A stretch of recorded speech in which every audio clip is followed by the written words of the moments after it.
So will the wall or a border barrier help keep these drugs off the streets? Here now to weigh in is a former Tucson, Arizona police officer and the director of urban engagement at Turning Point USA, Brandon Tatum. Brandon, thank you so much for joining us so early this morning. We appreciate it.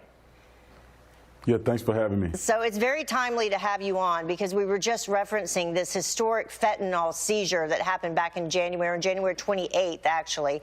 252 pounds of fentanyl, 2 pounds of fentanyl pills. The amount, bottom line, could kill 57 million people. Now, they discovered this in a tractor trailer, I guess, in the floorboards. They were trying to go through a port of entry there in Arizona. You know, does this surprise you at all? How big is the problem when it comes to cartels and drugs, specifically in Arizona?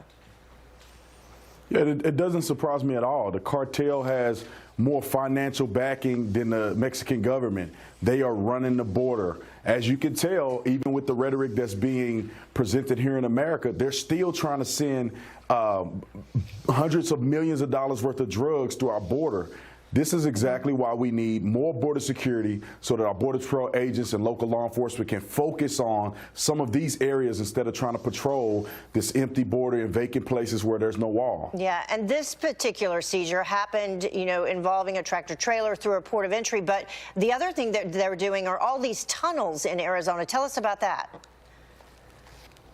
Yeah, we're seeing, or it's being revealed to us, a lot of tunnels that have been dug. I mean, this is not something that's a surprise to us.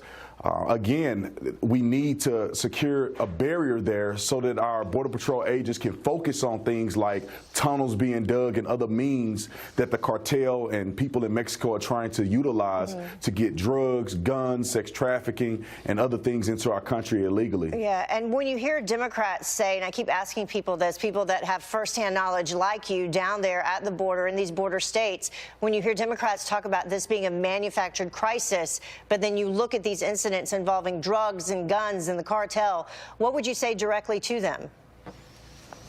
I think they need to stop being disingenuous and start really focusing on what's best for the people. As a former police officer in Southern Arizona, I saw the influx of heroin and fentanyl. I mean, we caught, you know, the fentanyl that you had illustrated before.